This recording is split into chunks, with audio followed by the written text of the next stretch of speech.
يبتغي غير الإسلام دينا فلن يقبل منه وهو في الآخرة من الخاسرين. وقال إمام حسين عليه الصلاة والسلام: الناس عبيد الدنيا والدين ملائكة على ألسنتهم. صلوات محمد وآل محمد.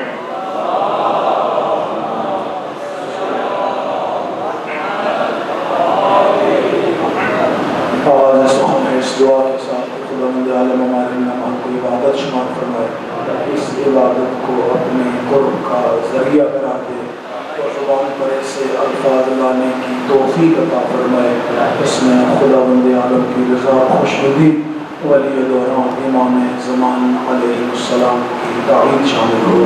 ان دعاؤں کی قبولیت کے لیے بلند ترین صلوات پڑھیں۔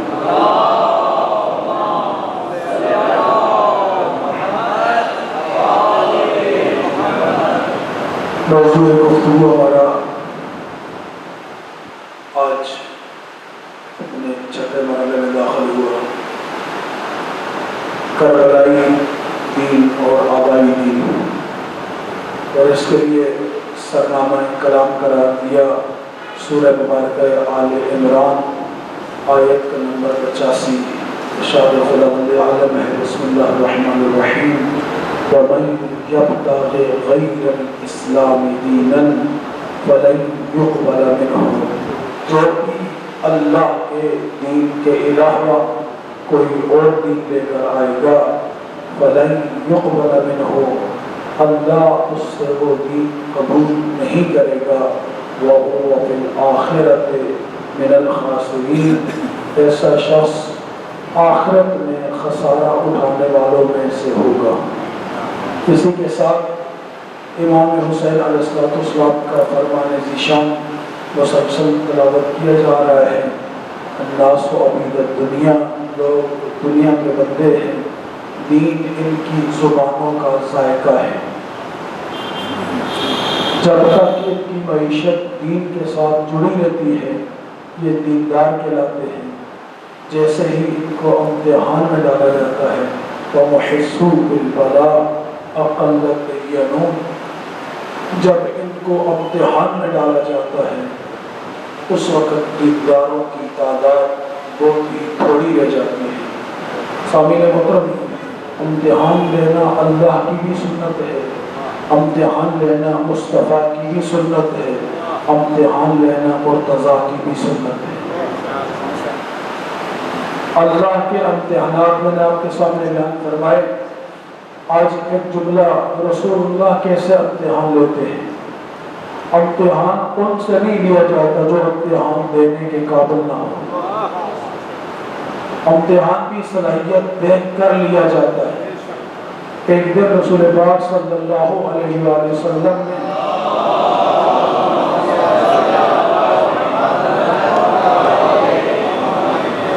دو درہم حضرت سلیمان فارسی کو دیے اور دو ہی درہم حضرت ابو ذر غفاری کو دیے۔ دونوں گئے، درہم خرچ کیے، دوسرے دن دربار رسالت میں آئے، سلام کیا، سخت دھوپ تھی، اس دھوپ میں ایک گرم پتھر پڑا ہوا تھا۔ رسول خدا نے سلیمان: اے ابو ذر، جاؤ اس پتھر پہ کھڑے ہو کر بتاؤ کہ آپ کو جو 2 درہم دیے تھے وہ آپ نے کہاں خرچ کیے۔ آپ کو 2 درہم دیے تھے وہ آپ نے کہاں خرچ کیے۔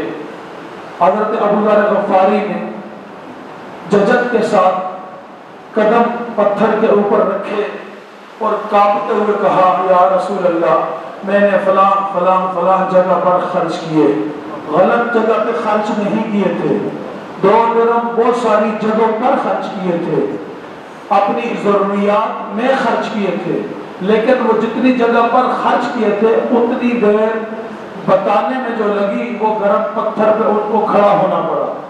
جب وہ اپنا امتحان دے چکے تو آپ کہا سلیمان کو: اے سلیمان، بتاؤ آپ کو جو 2 درہم دیے تھے وہ آپ نے کہاں خرچ کیے۔ اب سلیمان آئے، انہوں نے اپنا ایک قدم پتھر کے اوپر رکھا، جتنی دیر میں وہ دوسرا قدم رکھتے ایک جملے میں انہوں نے 2 درہموں کا حساب دیا، انفقت فی سبیل اللہ، یا رسول اللہ میں نے اللہ کی راہ میں خرچ کر دیا، یا رسول اللہ میں نے اللہ کی راہ میں خرچ کر دیے۔ یعنی سامعین محترم، جب پیسہ اپنی ضروریات پہ بھی لگا ہوا ہو تو دربار رسالت میں امتحان دینے میں تھوڑا وقت لگتا ہے، لیکن جب اس کی راہ میں خرچ ہوا ہو، آگے میرے ساتھ ہے نا۔ اسی طرح امامت بھی جب کسی کے دل میں ولایت آل محمد آ جاتی ہے نا تو پھر امامت بھی امتحان لیتی ہے کہ یہ محبت سچی ہے یا جھوٹی ہے۔ جانیے گا، کوفہ کا رہنے والا ایک شخص نے گناہ کیا، چوری کی، ایک دن چوری کی، رات کو بستر پہ لیٹا، احساس ہوا میں تو علی کا شیعہ ہوں۔ میرا جملہ آپ توجہ نہیں کی مجھ میں نے، رات کو جب بستر پہ لیٹا ایک مرتبہ دل میں احساس پیدا ہوا میں تو علی والا ہوں۔ علی والوں کا چوری کے ساتھ کیا تعلق ہے؟ کسی کا مال غصب کرنے اس کا علی والوں کے ساتھ کیا تعلق ہے؟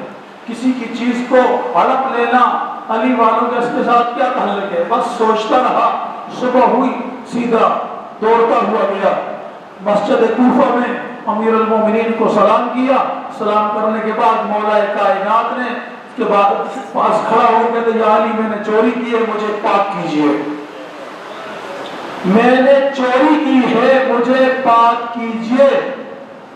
امام علیہ السلام نے کہا کہ ہوش میں ہے تو جو اپنے جرم کا اقرار کر رہا ہے؟ اس نے کہا مولا ہوش میں ہوں۔ کہا کسی مجبوری کے تحت تو نے چوری کی ہے؟ کہا نہیں، کہیں تیرے بچے تو بھوکے نہیں تھے؟ کہا نہیں، کہیں جس بندے کی تو نے چوری کی ہے اس نے تیرا مال تو غصب نہیں کیا ہوا تھا؟ کہا نہیں، 9 شرطیں ہیں اسلام میں چور کے ہاتھ کاٹنے کی۔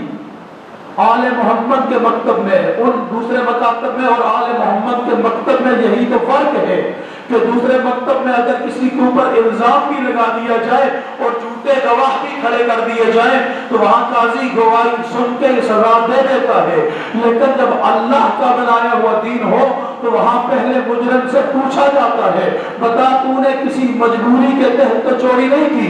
کہیں حاکم وقت نے تیرا حق تو غصب نہیں کیا ہوا تھا؟ اگر مجرم یہ کہہ دے کہ کسی حاکم نے میرا حق غصب کیا ہوا تھا اور میں نے مجبوری میں چوری کی ہے تو معصوم فرماتے ہیں پھر چور مجرم کے نہیں کاٹے جاتے، ہاتھ حاکم کے کاٹے جاتے۔ اس لیے اگر وہ حق دے رہا ہوتا تو پھر کبھی بھی یہ مجرم نہ بنتا، اس کے حق غصب کرنے کی وجہ سے یہ مجرم بنا ہے۔ اس نے 9 شرطیں مولا کائنات نے اس کے سامنے بیان کی، ہر شرط اس نے کہا یہ نہیں تھی، یہ نہیں تھی، یہ نہیں تھی۔ جب اس نے اپنا ان تمام شرائط بیان کر دی جو ایک چور کو ہاتھ کاٹنے سے بچانے والی ہے تو آخر میں امیر المومنین نے کمبر سے کہا کمبر تلوار لاؤ۔ مولا کائنات نے تلوار لی، اس کی انگلیاں کاٹ دی۔ انگلیاں، ہاتھ نہیں کاٹا جاتا فقہ جعفریہ میں، فقہ جعفریہ میں انگلیاں کاٹی جاتی ہیں، اس لیے کہ یہ جو ہاتھ ہے نا یہ سجدے کی جگہ ہے، یہ ہاتھ سجدے کی جگہ۔ اگر اس میں امام علی نقی علیہ السلام کا متوکل کے دربار میں بہت خوبصورت مناظرہ ہے، وقت نہیں ہے میں وہ بیان کروں، میں وقت جلدی گزر رہا ہوں۔ سامعین محترم، مولا کائنات نے اس کی انگلیاں کاٹ دی۔ اب جو بندہ کسی کو سزا دے نا تو جس کو سزا ملی ہو اس کے دل میں سزا دینے والے کے لیے نفرت پیدا ہو جاتی ہے، اس نے مجھے کیوں سزا دی ہے؟ لیکن خدا کی قسم یہ آل محمد کی ولایت ایسی عظیم ہے، جانیے گا میں جملہ کہنا چاہ رہا ہوں کہ آل محمد کی ولایت و محبت اتنی عظیم چیز ہے کہ اگر امیر المومنین مجرم کو سزا بھی دے تو محبت میں کمی نہیں آتی بلکہ اضافہ ہو جایا کرتا۔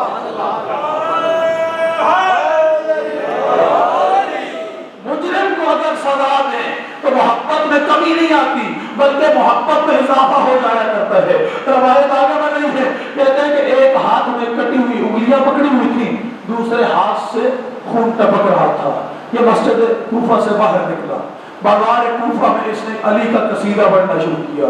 میں کتنا خوش نصیب ہوں, امیر المومنین نے مجھے پاک کیا, امام المتقین نے مجھے پاک کیا, غالب علی کل غالب نے مجھے پاک کیا. علی کا قصیدہ پڑھتا ہوا جا رہا تھا, سامنے سے ایک منافق, ابن القوہ نام ہے اس منافق کا, اور تاریخ میں حقیقت ہے جو منافق ہوتے ہیں وہ قوی ہوتے ہیں. اس یہ منافق ابن القوہ نام ہے, اس کے یہ آ رہا تھا. اس نے دیکھا ایک ہاتھ سے خون ٹپک رہا ہے اور دوسرے ہاتھ میں کٹی ہوئی انگلیاں پکڑی ہوئی ہیں, اور پھر بھی زبان پر علی کا قصیدہ ہے. اس نے کہا اے شخص, مجھے علی نے سزا دی اور علی کا قصیدہ پڑھ رہا ہے. جس نے جواب کیا خوبصورت دیا, اس نے کہا کہ میں علی کا قصیدہ کیوں نہ پڑھوں کہ علی نے مجھے اس دنیا میں گناہ کی سزا دے کر اس کی عدالت میں شرمندگی سے بچا دیا. نعرہ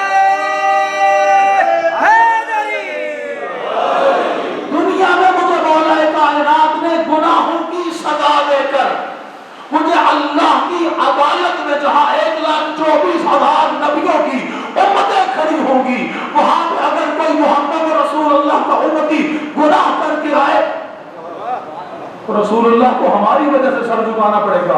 کوئی علی کی ولایت کا اقرار کرنے والا مجرم بن کے آئے تو امیر المومنین کو وہاں ہماری وجہ سے سر جھکانا پڑے گا. تو امیر المومنین وہاں پر یہ شخص کہتا ہے کہ مجھے امیر المومنین نے اس جگہ پر شرمندہ ہونے سے بچا دیا.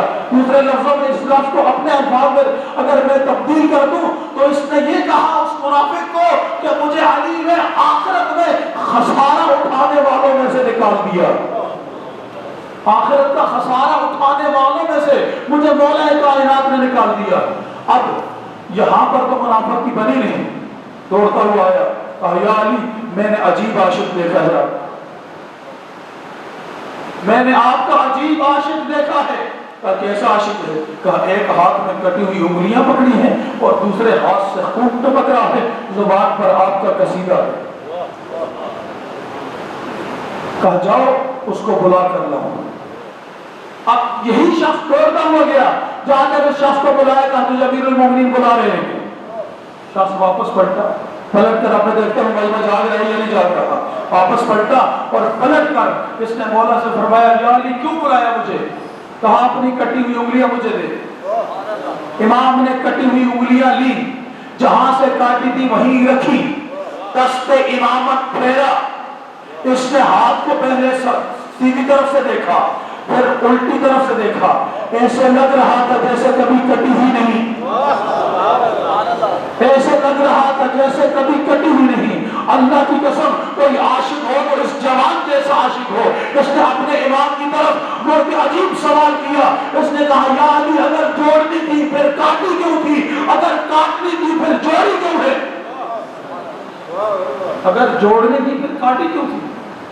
اور اگر کاٹی ہے ٹھیک ہے پھر جوڑی کیوں ہے؟ امام نے اس کے چہرے کو دیکھ کر قیامت تک اپنے عاشقوں کے لیے, ان عاشقوں کے لیے جو گناہ کر کے ابھی تک توبہ نہیں کر سکے, ان کے لیے جو گناہ کر کے ابھی تک اس گناہ کا مداوع نہیں کر سکے, ان کے لیے مولا کائنات نے نورانی جملہ ارشاد فرمایا, کہا اے جوان تو نے جرم کیا, علی نے تجھے جرم کی سزا دی. یعنی جملہ بتا رہا ہے کہ علی کے ہاں مجرم کے لیے کوئی معافی نہیں ہے.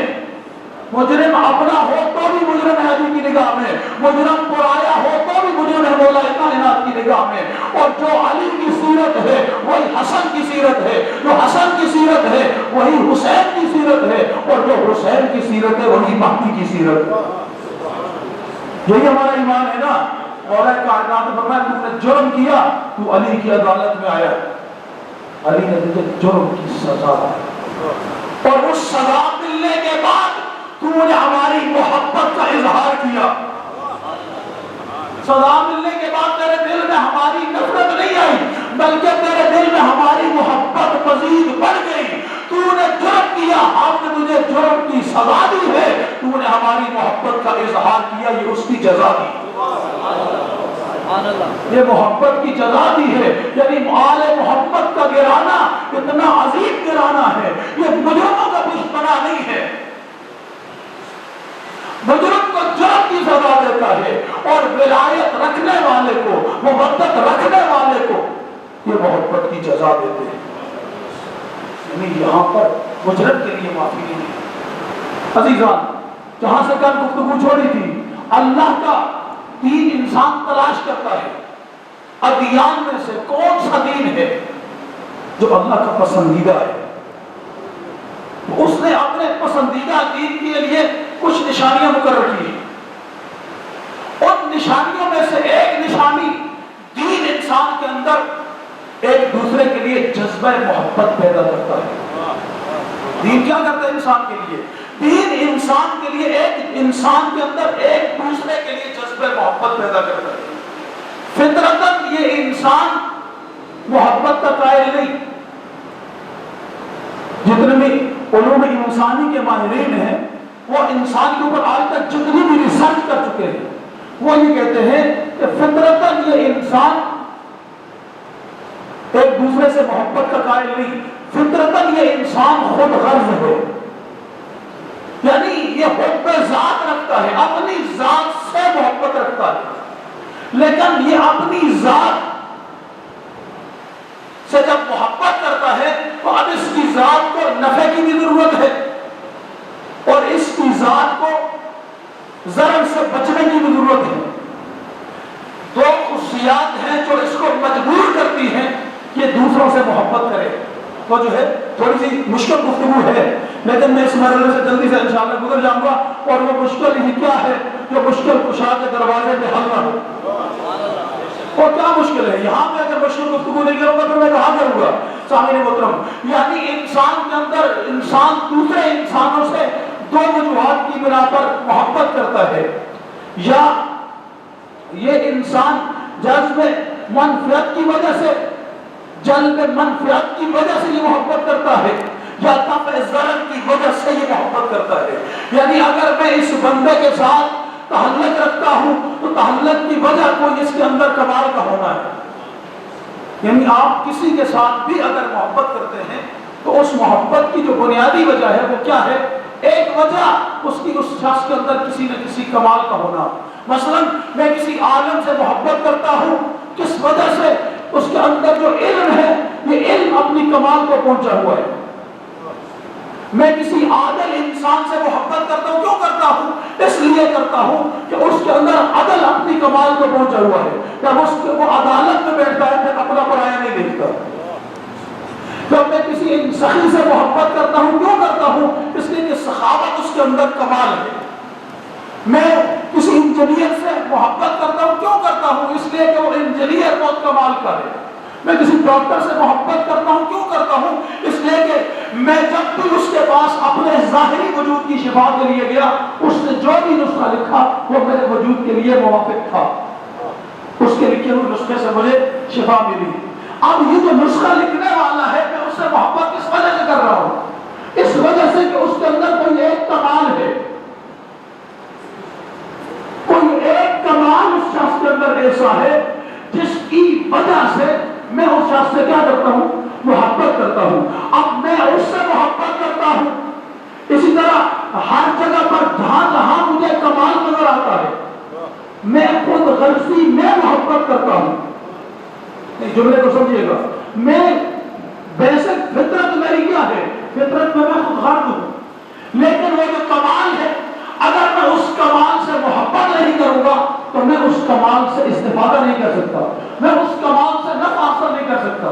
اس لیے میں مجبور ہوں کہ میں اس کمال سے اس شخص سے کروں محبت کے نہ کروں، لیکن اس کے اندر وہ جو کمال پایا جاتا ہے، جو چیز اسے دوسروں سے ممتاز کرتی ہے، میں اس چیز کی وجہ سے اس کے ساتھ محبت کرتا ہوں۔ اسی طرح بعض اوقات اس پہلو سے تو نہیں ہوتا، لیکن اس کا دوسرا پہلو ہوتا ہے دفع ضرر۔ اگر میں کسی سے محبت کرتا ہوں، اس کی ایک وجہ کیا ہے کہ جس شخص کے ساتھ میں محبت کرتا ہوں وہ کسی نہ کسی جگہ مجھے کسی بڑے نقصان سے بچا سکتا ہے، وہ کسی بڑے نقصان سے مجھے بچا سکتا ہے۔ یہ میں اسلامی انسان کی بات نہیں کر رہا، ابھی تک جو میں نے گفتگو کی ہے میں نے اسلامی انسان کی بات نہیں کی، یہ فطرت انسان کے اوپر میں گفتگو کر رہا ہوں، یعنی انسان کی یہ بنیادی فطرت ہے۔ اب اگر اسی فطرت کو ہم قرآن مجید کے ساتھ جوڑیں تو یہی انہی چیزوں سے اللہ کی محبت کرتا ہوا نظر آتا ہے۔ اللہ نے کسی ایک جگہ پر بھی یہ نہیں کہا کہ میں مومن سے محبت کرتا ہوں. ان اللہ یحب المحسنین، ان اللہ یحب المحسنین، اللہ احسان کرنے والوں سے محبت کرتا ہے. ان اللہ یحب المقسطین، اللہ عدل کرنے والوں سے محبت کرتا ہے. ان اللہ یحب التوابین ویحب المطہرین، اللہ توبہ کرنے والوں سے اور اللہ پاک رہنے والوں سے محبت کرتا ہے. یہ نہیں کہا کافر ہے، یہ نہیں کہا مسلمان ہے، یہ نہیں کہا مومن ہے، نہیں. جس کے اندر ایک صفت پیدا ہوگی اللہ نے اسے اپنا، اللہ نے اسے کیا کیا؟ اپنا محبوب بنا لیا. یعنی اللہ بھی اگر کسی کے ساتھ محبت کرتا ہے تو وہ بھی صفات دیکھ کے کرتا ہے. تھوڑا مشکل بنانا ہے، تھوڑا جان کے سنیے گا. اللہ بھی اگر، میں نے 3-4 مثالیں آپ کے سامنے رکھی، اللہ بھی اگر کسی کے ساتھ محبت کرتا ہے تو وہ بھی کمال کے ساتھ محبت کرتا ہے. یہاں تک اگر آپ میرے ساتھ آگے، اب اللہ اگر کسی کی محبت دوسرے کے دل میں ڈالتا ہے، مثلا آپ یہ چاہتے ہیں کہ میں کسی کا محبوب بنوں، ہم سب کی خواہش ہے نا، لوگ ہم سے محبت کریں، لوگ ہم سے نفرت نہ کریں. ایسا ہی ہے نا، ہم میں سے کون انسان یہ چاہے کہ مجھ سے دوسرا نفرت کرے؟ ہر انسان کی یہ خواہش ہے کہ دوسرا مجھ سے محبت کرے. تو اس کا بھی خداوند عالم نے صریح اعلان کیا قرآن مجید میں، سورہ مبارکہ مریم آیت کا نمبر 56. بسم اللہ الرحمن الرحیم. ان الذین آمنوا وعملوا الصالحات، بتحقیق وہ لوگ جو ایمان لائے اور فقط ایمان پہ ہی اکتفا نہیں کیا بلکہ ایمان کے ساتھ عمل صالح بھی انجام دیے. فقط ایمان پہ یہ نہیں کہا کہ میرا عقیدہ بہت اچھا ہے بس اور مجھے کچھ کرنے کی ضرورت نہیں. فرمایا ان الذین آمنوا وعملوا الصالحات سیجعل الرحمن ودا، جو لوگ ایمان لائے اور عمل صالح کرتے رہے ان کے ساتھ رحمان خدا کا یہ وعدہ ہے کہ اللہ دوسروں کے دلوں میں ان کی محبت ڈال دے گا. اللہ نے وعدہ کیا انسان کے ساتھ. سورہ مریم آیت کا نمبر 56 یاد رکھیے گا. آپ بے شک ریفرنس دے تھوڑا عمقہ بھی کیا کریں تاکہ ہمارا قرآن بھی بڑھے، اس لیے کہ قرآن ہماری ہدایت کی کتاب ہے. اگر ہم اپنی زندگی کے بنیادی رہنما اصول قرآن سے لے لیں اور اس کی شرع معصوم کے فرمان سے لیں، یقین مانیے دنیا میں کوئی طاقت نہ کبھی آپ کو شکست دے سکتی ہے اور نہ کبھی آپ سے کوئی طاقت نفرت کر سکتی ہے. ہم میں سے ہر شخص کی خواہش ہے کہ لوگ مجھ سے محبت کریں. اب محبت کرنے کا نسخہ وہی بتا سکتا ہے جو انسان کا خالق ہے، اور اس خالق نے محبت کرنے کا نسخہ بیان فرمایا. پہلے اس نے اپنی محبت کا اعلان کیا، میں بھی محبت کرتا ہوں، میں بھی تم جیسے انسانوں کو اپنا محبوب بناتا ہوں، لیکن میں محبوب تمہاری ذات کو دیکھ کے نہیں بناتا، تمہارے کردار کو دیکھ کے تمہیں محبوب بناتا ہوں. یعنی میری ذات کے اندر کوئی کمال نہیں، میرا کردار بتائے گا کہ میں خدا کا محبوب ہوں یا نہیں. کیوں؟ اس لیے کہ خدا ذات سے محبت نہیں کرتا، خدا صفات سے محبت کرتا ہے. خدا جب صفات سے محبت کرتا ہے تو پھر وہی خدا جو صفات سے محبت کرتا ہے وہی خدا پھر ہمارے لیے کیا حکم کرتا ہے. اگر تم یہ چاہتے ہو کہ اللہ کی دوسری مخلوق بھی تم سے محبت کرے پھر تمہیں بھی اپنے اندر کچھ صفات پیدا کرنی پڑے گی. پہلی صفت ہو تمہارا ایمان اپنے معراج پہ ہو، اور جیسا ایمان ہو اس ایمان جیسا عمل بھی ہو. ذرا جانیے گا، میں تھوڑا آج کچھ گفتگو کا نتیجہ دینا تھوڑا آگے بڑھانا چاہ رہا ہوں. جیسا ایمان ہو ویسا ایمان کے مطابق تمہارا عمل بھی ہو. اگر انسان کے عقیدے کے مطابق اس کا عمل نہ ہو اس کے دو بڑے نقصان ہیں. مثلا ایک شخص اپنے آپ کو کہتے ہیں میں شیعہ ہوں، میں اہل بیت کا چاہنے والا ہوں، میں مکتب جعفری سے تعلق رکھتا ہوں، لیکن وہ جس محلے میں رہتے ہیں وہاں پر ہندو بھی رہ رہے ہیں، وہاں سکھ بھی رہ رہے ہیں، وہاں عیسائی بھی رہ رہے ہیں، وہاں دوسرے مقامی فکر کے مسلمان بھی رہ رہے ہیں. اب کیسے پتہ چلے کہ یہ علی والا ہے؟ شادی ہوئی، ہم نے دیکھا اس کی شادی میں اور ان کی شادی میں کوئی فرق نہیں، غم مشکل آئی، مشکل میں بھی اس کے اس میں کوئی فرق نظر نہیں آیا۔ بس فرق کیا نظر آیا؟ 10 دن کے لیے کالے لباس پہن کے سے جاؤ اس میں۔ آج دن کو ایک مجلس میں نے ایک جملہ نقل کیا تھا، تیجانی سے ڈاکٹر تیجانی سماوی، تینوں کے یہ عالم ہیں، سنی سے شیعہ ہوئے، اور پھر انہوں نے بڑی کتابیں لکھی، differences of between Shia and Sunni, Shia اور سنی کے درمیان جو اختلافات ہیں ان کے اوپر انہوں نے بہت خوبصورت کتابیں لکھی ہیں۔ ان میں سے ایک کتاب ہے کہ نور و صادقین، اس کتاب کے مقدمے میں بہت کمال کا جملہ لکھا، وہ کہتے ہیں خدا کا شکر ہے کہ میں شیعہ کو دیکھ کر شیعہ نہیں ہوا۔ بڑا عجیب جملہ ہے، کہتے ہیں خدا کا شکر ہے میں شیعہ کو دیکھ کر شیعہ نہیں ہوا بلکہ میں شیعت کو پڑھ کے شیعہ ہوا۔ اگر میں شیعہ کو دیکھ کر شیعہ ہوتا تو شاید میں شیعہ سے کہیں بہت دور چلا جاتا، لیکن میں نے تشیع کو پڑھا اور پڑھنے کے بعد پھر میں شیعہ ہوا۔ یعنی اس کا مطلب ہے آج جس زمانے میں ہم رہ رہے ہیں، آج میڈیا کا دور ہے، آج ایک ایک منٹ کی چیز میڈیا کور کر رہا ہے، آج ایک ایک منٹ کی چیز دنیا میں نشر ہو رہی ہے آپ کی۔ اس عالم میں لوگوں کے پاس اتنا فرصت ہے ہی نہیں ہے کہ وہ مطالعہ کرے، وہ کتاب پڑھے، وہ ساری رات آج کا جوان ڈائجسٹ تو پڑھ سکتا ہے لیکن 10 منٹ کے لیے 5 آیتیں قرآن کی وہ نہیں پڑھ سکتا، وہ 10 ہر روز اپنے معمول میں معصوم کا ایک فرمان نہیں پڑھ سکتا، اس کے پاس وقت ہی نہیں ہے۔ ہم جس زمانے سے گزر رہے ہیں یہ ایسا زمانہ ہے، اب ایسے زمانے میں جب میری صورتحال یہ ہوگی تو لوگ کیا کریں گے؟ جب کتاب پڑھنے کے کسی کے پاس وقت نہیں ہے، کسی مکتب کو پڑھنے کا وقت ہی نہیں ہے کسی کے پاس، تو پھر وہ کیا کرے گا؟ وہ شیعہ کو دیکھ کے شیعت پہچانے گا۔ اگر سے باتیں تھوڑی سی کڑوی ہیں لیکن قابل ہضم ہے، ہمیں اپنے گربان میں جھانکنے کی ضرورت ہے۔ یہاں پر ہم میں سے یہ کیوں میں جملے کہہ رہا ہوں؟ اس لیے کہ آج جب میں پورا سال آپ کالا لباس پہن کے گھومے پورے بازاروں میں، گلیوں میں، شہروں میں، آپ کی طرف کوئی نہیں دیکھتا، لوگ بطور فیشن کالا لباس پہنتے ہیں، لیکن ادھر محرم کا چاند طلوع ہو، اب اگر کوئی سٹی بھی کالا لباس پہن کر گھر سے نکلے تو دیکھنے والا دیکھ کے کہتا ہے یہ شیعہ ہے یا نہیں ہے؟ اس کا مطلب ہے کہ تمہارا لباس یہ تمہارا لباس نہیں، یہ حسینیت کا لباس ہے۔ اس لباس کی قدر کریں، یہ لباس حسینیت کا لباس ہے، تو دیکھ کر دنیا کو متوجہ کرتا ہے کہ یہ حسین والا جا رہا ہے، یہ علی والا جا رہا ہے، یہ اہل بیت والا جا رہا ہے، یہ آل محمد کا پیروکار جا رہا ہے، یہ مہدی دوران کا منتظر جا رہا ہے۔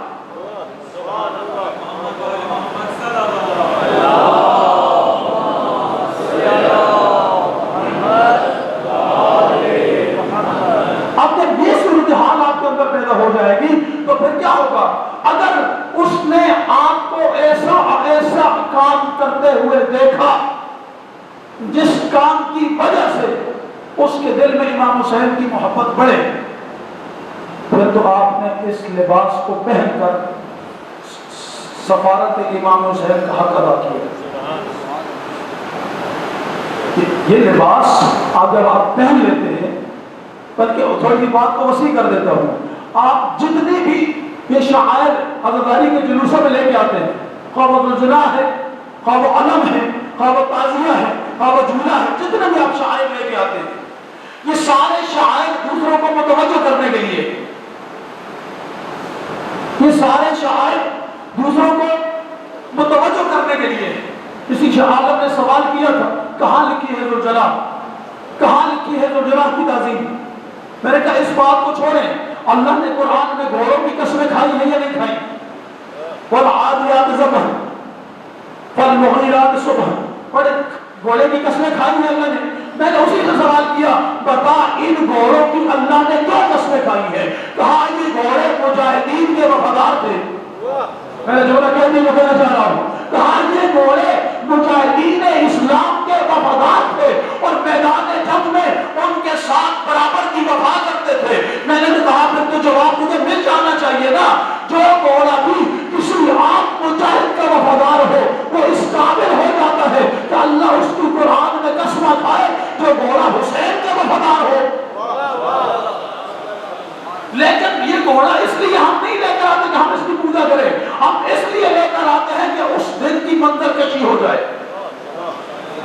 یعنی ہم اس کی پوجا کرنے کے لیے نہیں لے کے آتے، ہم فقط منظر کشی کرتے ہیں تاکہ دیکھنے والے کی توجہ حسین کی طرف ہو، گھوڑے پہ نہ رہے۔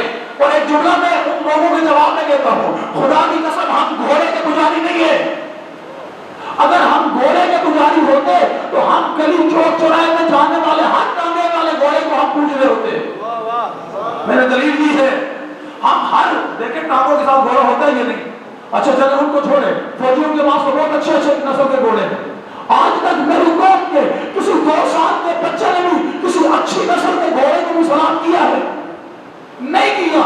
اگر کیا ہے تو حسین کے گھوڑے کو سلام کیا ہے۔ کیوں کیا ہے؟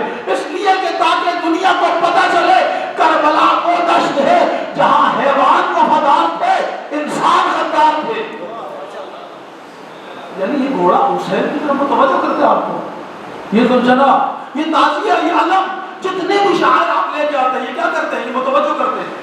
لیکن اگر خدا نہ خواستہ اسی ذوالجنا کے سامنے کوئی بندہ سجدہ کرے، بات حقیقت بیان کر رہا ہوں، ڈر کے نہیں کر رہا، کوئی بندہ سجدہ کرے اور پھر اس سجدے کے اوپر تعظیمی دلیلیں بھی قرآن سے لے کے آئے، دیکھیے جی تعظیمی دلیل تو آدم علیہ السلام کو فرشتوں نے سجدہ کیا، تعظیمی سجدہ تھا۔ یعقوب نے یوسف کو سجدہ کیا، تعظیمی سجدہ تھا۔ میں کہتا ہوں ٹھیک ہے تیری بات، لیکن اتنا تو سوچ کہ اللہ اگر مصطفیٰ کے متعلق کوئی ایسا لفظ استعمال ہو جس سے جو اصل میں تو ٹھیک ہو لیکن دشمن غلط فائدہ لے رہا ہو، میں دلیل دے رہا ہوں قرآن سے، اگر دشمن اس سے غلط فائدہ اٹھا رہا ہو، اللہ اپنے حبیب کے متعلق بھی وہ لفظ استعمال کرنے سے منع کر دیتا ہے۔ قرآن مجید میں سورہ بقرہ میں کیا خداوند عالم نے نہیں فرمایا، اور فرمایا بھی مومنین کو مخاطب کر کے، یا ایھا الذین آمنوا ولا تقولوا راعنا وقولوا انظرنا، اے ایمان والو خبردار رسول خدا کو راعنا نہ کہنا، بلکہ جب بھی پکارنا انظرنا کہنا۔ راعنا میں اور انظرنا میں کیا فرق تھا؟ راعنا کے بھی معنی اردو میں یہی بنتے، ہماری رعایت کیجیے، انظرنا کے معنی بھی یہی ہے، ہمارا خیال کیجئے، لیکن راعنا کے معنی عبرانی زبان میں کچھ اور تھے، بکریوں کا چرواہا۔ جب مسلمان رسول خدا کو یہ لفظ استعمال کرتے تھے، یا رسول اللہ راعنا، یہودی دیکھ کے ہنستے تھے۔ اللہ کو گوارا ہی نہیں ہے کوئی ایسا لفظ جس سے دشمن سوء استفادہ کرے، وہ بھی اس کے حبیب یا اس کی آل کے حق میں استعمال۔ جب اللہ لفظ برداشت نہیں کر سکتا تو عمل کیسے برداشت کرے گا؟ بس ہمیں ان چیزوں کی طرف سوچنا ہے، دشمن کسی ہمارے عمل سے خلق فائدہ تو نہیں اٹھا رہا، اس لیے کہ ہم نے مکتب آل محمد کو پیش کرنا ہے، آل محمد کے دین کو پیش کرنا ہے۔ سامعین محترم، اللہ نے انسان سے مخاطب ہو کہا کہ اگر تو ایسا عمل کر، ایمان بھی اور عمل بھی تیرا ایک جیسا ہو جائے۔ پہلا فائدہ کیا ہے جو عرض کر رہا تھا ایمان کا اور عمل کا؟ پہلا فائدہ یہ ہے کہ انسان اپنے عمل سے پہچانا جاتا ہے، انسان اپنے عمل سے پہچانا جاتا ہے۔ دوسرا فائدہ، یہ جو عمل ہے یہ عمل سبب بنتا ہے اس کی ایمان کے اظہار کا۔ مثلا ایک بندہ مومن ہو لیکن مومن ہو کر وہ کوئی ایمان والوں جیسا عمل نہ انجام دیتا ہو، اس میں ہندو میں دونوں اگر ساتھ کھڑے ہوں، مثلا ایک بندہ شیعہ علی ہے، وہ بھی اس کی بھی داڑھی بڑھی ہوئی ہے اور اس کے ساتھ اسی آفس میں ایک ہندو کام کرتا ہے، وہ بھی شیو کرنے والا ہے، اب ان دونوں میں کیا فرق نظر آئے گا؟ ان دونوں میں فرق تب ہوگا جب حالت نماز میں کھڑے ہوں گے۔ ادھر نماز میں کھڑا ہوا، ادھر دیکھنے والے نے دیکھ کر پہچانا کہ یہ مسلمان ہے، وہ غیر مسلم ہے۔ تھوڑا آگے بڑھ کے ہوں، ادھر نماز میں یہ کھڑا ہوا، اب دو بندے کھڑے ہوئے تھے، ایک نے ہاتھ باندھے ہوئے تھے، ایک نے ہاتھ کھولے ہوئے تھے، وہ جو باندھے ہوئے ہاتھ تھے وہ بھی کسی کا پتہ بتا رہے تھے۔